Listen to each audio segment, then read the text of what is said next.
utuun akka namaa miilla qabaadhee nan fiiga akka koo durii ta'eeti ayyoona bosonan jira dhugaa dubbachuudhaaf oo ta'e. Haati koo nugusa ta'inaan jedhe akkamitti jedhama kun hamma bilisummaan argannetti waa'ee Hacaaluu narraan dhaamu. Ani mootummichi maal akka ta'e hin beeku mootummaa nugusan ta'a jedhee qabsaa'us argee hin beeku. Seenaa adda bilisummaa Oromoo keessatti waraanni adda bilisummaa Oromoo ililchaa lolti dhalaan keenya. Bara nuti qabsaa'aa turre dukkana ibsaa gaanii keessa ture. Adaraa lafee warra wareegame, adaraa dhiiga warra wareegame, tokkummaa keessan cimsa.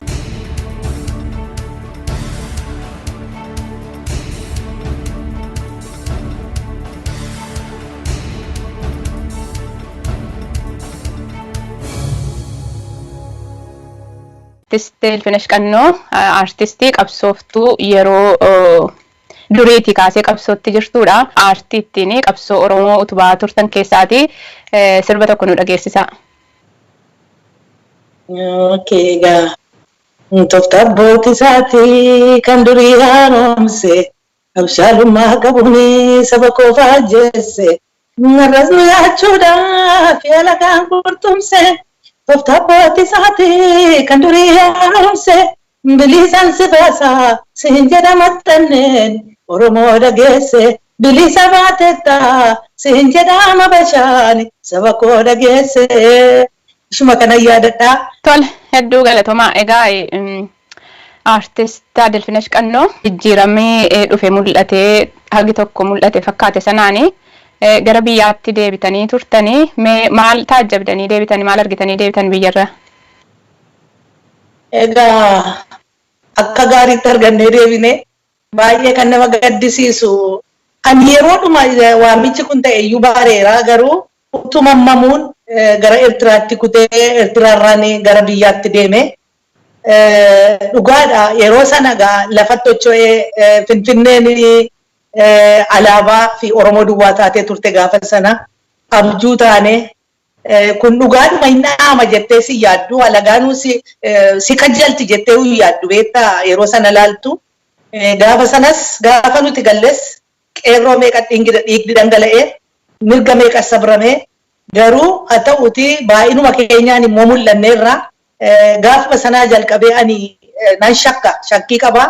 Hogganoota kootiinis amma dhugumaa jedheen gaafadhan ture natti kolfu turan dhugaadhumaan suutuma jala jalatti nu caccabsaa dhuka keenya nu rurrukutaa fidanii amma hundeetti nu galfaa jiru garuu uummanni Oromoo yoomillee hin gugguufu kufaatiin waanuma jiru ka'uunis numa jiraata. Kanaaf nu haleelaa jiru kun egaa tooftaadhuma Habashaan durii ittiin nu qabedha. Maal egaa ilkaan nyaatee bare hin tocho'ani tiire kanaaf nu nyaachuudhaaf amma kan na gaddisiisu qeerroo dhumtee hayyoolii dhuman abbootii dhuman daa'imman dhuman shamarran reeppii ta'an kan nama gaddisiisu biyya sana keessaa yoo teessee dhaggeeffatte addana miidiyaadhaan badaayyuun dhageessu qotee bulaarraa yoo dhageesse warra nagadatee bulurraa yoo dhageesse. Baay'ee si gaddisiisa wanti Oromoo irra ga'aa jiru. Sana keessa darbee Finfinneetti handhuura Finfinnee keessatti Buraayyuutti mana eebbisuu dhaqanii ijoolleen koo artistoota wajjin hawwiin dhattee waan isheen taate argitaniittu garmalee dhiiga ishee dhangalaasanii.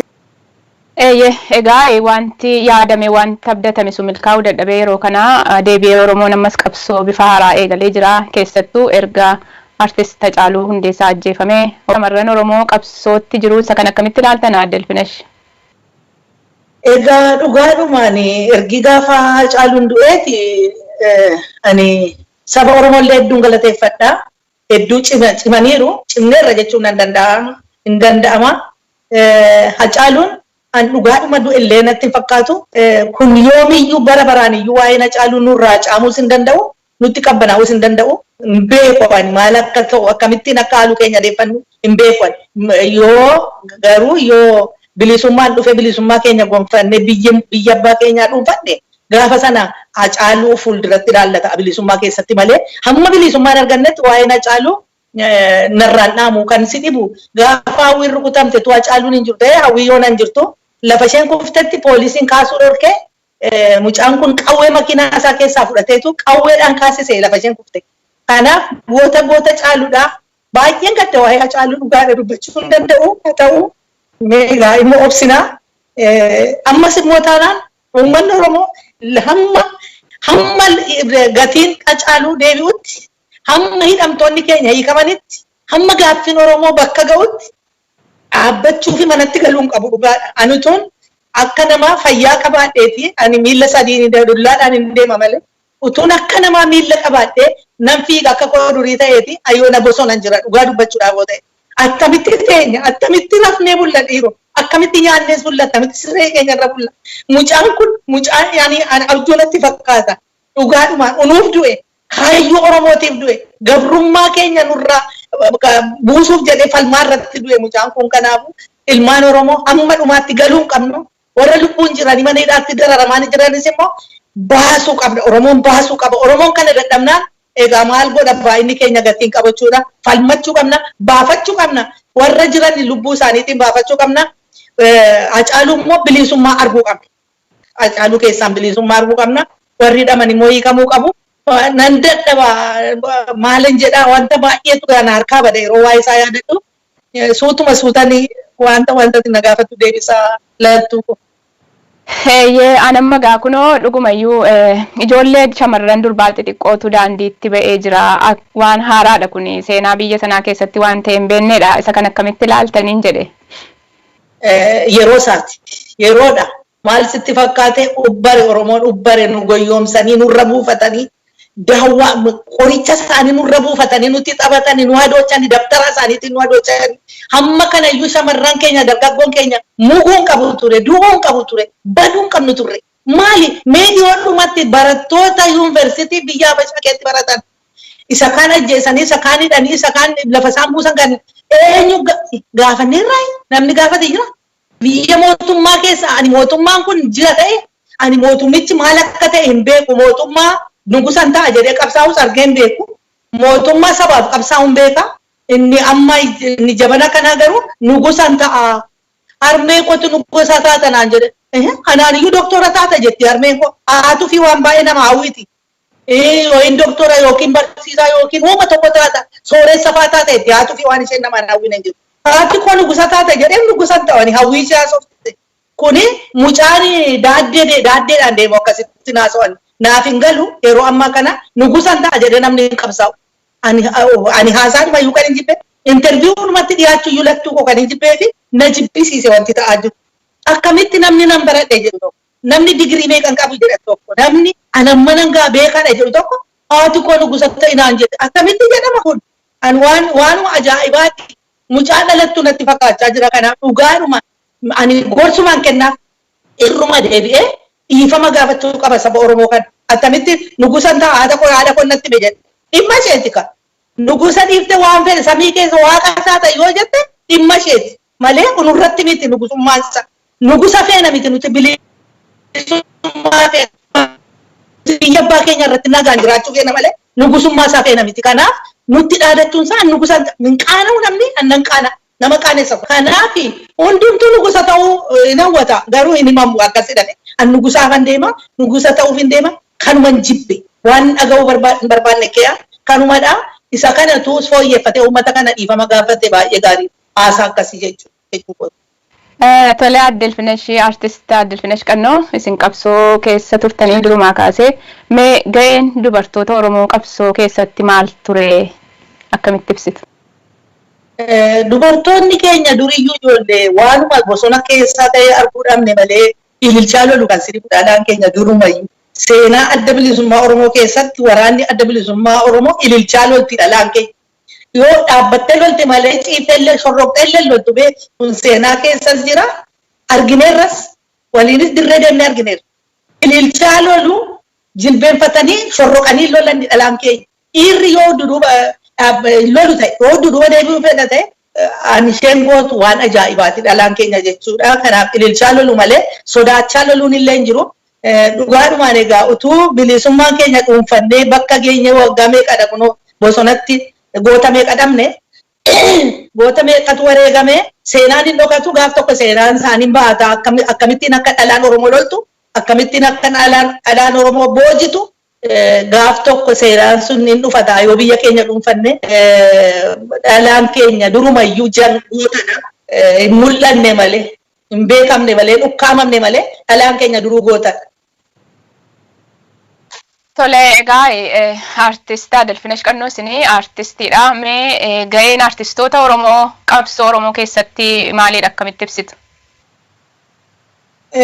Dhugaadhuma waa'een artistootaa ga'ee olaanaa qaba. Artistoonni baay'ee itti dararamaniiru, baay'een itti wareegamaniiru, baay'een itti hidhamnee ani fakkeenyaaf mataa gogaa haddadheera. Artistummaa kooti malee waan hin godhen qabu. Aartii keessatti baay'ee miidhamnee, hagabuu bullee hojjennee, qullaa deemnee hojjennee, mana bulluun qabnu akka irraa kana sitti hin fakkaatiin Oromoon ofitti sin butu ture. Bara nuti artistii turre Oromoon illee ofitti nun butu, bakka bulluun qabnu, bakka rafnuun qabnu, mana hidhaatti dararamnee, hagabuu bullee, hagabuu oollee waan baay'ee dabarsine artistiin waan inni hin taane hin jiru. Isa har'a ifatti baane sitti hin fakkaatin. Bara nuti qabsaa'aa turre dukkana ibsaa gaanii keessa ture. Baay'ee dhamaaniirra. Artistooti Oromoo hin ajjeefamu, hin hidhamu. Artist Eebbisaa Addunyaa kaasuu dandeenya, Usmaayyoo Muusaa kaasuu dandeenya. Akkasuma immoo dhiyeenya kana immoo artistii Hacaaluu Hundeessaa kan dhiyeenyaati. Maaliif artistoota Oromoo irratti xiyyeeffata mootummaan dhufaa darbaa? Maal egaa nuti xinnoo ishee Oromoo miidhaa Oromoo dubbannaa, kana lagaan nu godhe dubbannaa, hin tuttuqnaa, waan isaan nu godhan sana tuttuqnaa. Isa sana akka beekamu hin barbaadanii, akka dubbatamu hin barbaadanii. Hacaaluun gaddaa harreedhaan dhufee farda haate gatee dheedoo waan gargaaraan tokko hin jiru. Fakkeenyaaf daadhii Galaan mucaa jedhamu sana mee sirba isaa duuba deebi'aatti dhaggeeffadhaa waan ajaa'ibaati. Qe'ee isaatti dhaqanii ajjeesan. Mucaan kun aartii waa'ee waan Habashaan nu goote, waa'ee Minilik, waa'ee Haile Sillaasee sirbe dhaggeeffadhaame. Anuun argineen ture san Habashaan garuu argiteetti. Dhaqanii qe'ee isaatti ajjeesan. Kanaaf artistiin dhugaadhumaan isinitti himaa jireenya ayyaanaa ukkaamamee bakka inni bu'ee badee hafee artistiin irra miidhaa guddaatti irra ga'e Oromoon hin beeku natti fakkaata waa'ee artistoota kana waan guddaa dabarsine beela dheebuusidhaas du'as dabarsine garuu hanga uni taane hin himamu hin kaafamu iyyuu maqaan artistootaa badaayyuu hin kaafamu jechuuf hin danda'amu. Egaa kuni humnumaananii nugusa ta'a. Isin biyya Oromoon ofiif filachuu hin danda'u. Anatti isinii murteessaa. Akka Habashaan deemtetti jiraadha. Isa duriitti isin deebisaa.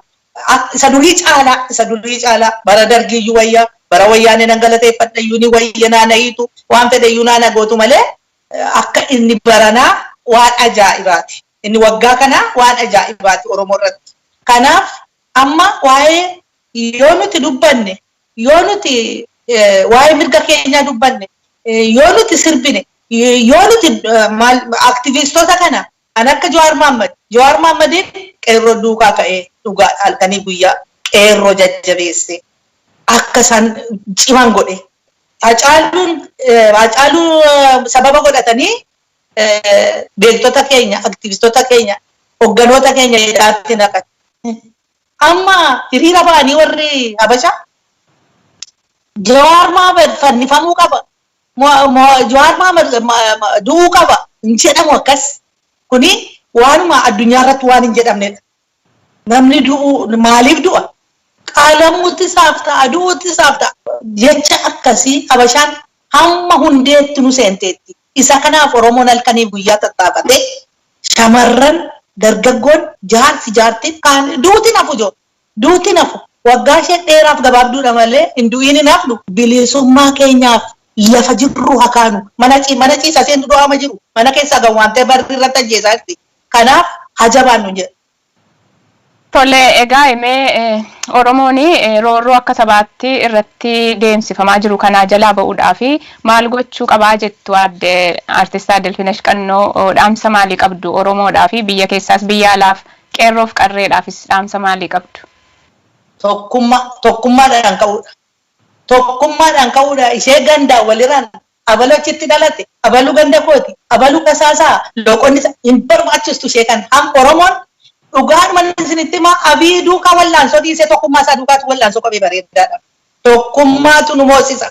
Tokkummaa keenyatu nuuf laawuncharii keenyadha. Tokkummaa keenyatu mirga keenya. Tokkummaa keenyatu bilisummaa keenya nuuf. Tokko taanee kanaan kutaan kudha tokko borga nama bilisummaatti baana fagoon jiru. Tokkummaa yaa ilmaan Oromoo. Tokkummaa ani hamma kootti yoo isinitti mul'atu dhiigeera, dadhabeera, itti dhukkubsadheera, mana hidhaatti dararameera. Adaraa keessan waan isin kadhadhu maqaa Oromootiin kan isin kadhadhu maqaa sirna gadaatiin kan isin kadhadhu tokkummaa keessan adaraa lafee warra wareegame adaraa dhiiga warra wareegame tokkummaa keessan cimsaa waliin qoonnu ani kutaa kuna tokko keessa doon barbaade dhaqee bashannanee jiraachuu miidhagooti. Atis akkasuma kanaaf tokkummaa keenyatu dursa tokkummaa dhiibnee waan garbiraa lallabne gatii qabu tokkummaa keenya dura haa qabannu jedhe. Tole egaa mee xumura irratti yaada hafee dhangaafiif deebii koo xumureera yaada hafaa na hafee jira yoo jettan kan itti dabaltan yoo jiraate carraa xumuraan isinii kenna. Uummanni Oromoo afalmatu mirga isaa falmachuu danda'a garuu akka seeraatti amma immoo uummanni Oromoo afaanuun qabu Oromoo ishee jettu sanaan dhumaa jira du'aa jira adaraa waliif dhaabbadhaa adaraa waliif dirmadhaa adaraa afaan tokko ta'a adaraa afaan tokko haasa'a.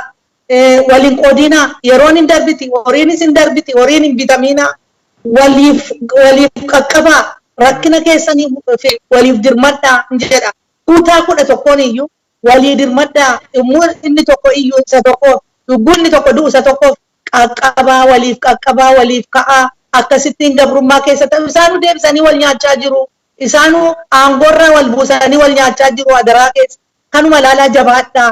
Lafan ilaalina manan ilaalina horiin ilaalina jabaadhaa yaa ilmaan Oromoo bakka jirtanii ka aduuti naftuu kan jedhu dabarfata. Kanaafuu uummata kootti waan ani dhaammachuu barbaadu jabaadha tokkummaa keessan cimsaa adaraa waan hunda caala tokkummaa keessan cimsaa bilisummaa barbaada. Gabrummaa hin dheeressinaa hin dheereffatinaa hin sodaatinaa lubbuun namaa. Dheeraaf gabaabaadha guyyaan malee lubbuun nama heeruma darbiti. Ciisaniiyyuu marcumarraa kufanii du'u miti dhiiroo. Kanaaf seenaa galmeeffadhaati darbuun erginafne. Amma kan na aarsu ani qeerroo balbala abbaa isaanii irratti gadi waamamanii rasaasaan gubamantu na guba. Achi seenanii dirreetti seenanii waan dhiirri ta'e ta'anii du'u. Gootummaa isaanii agarsiisanii.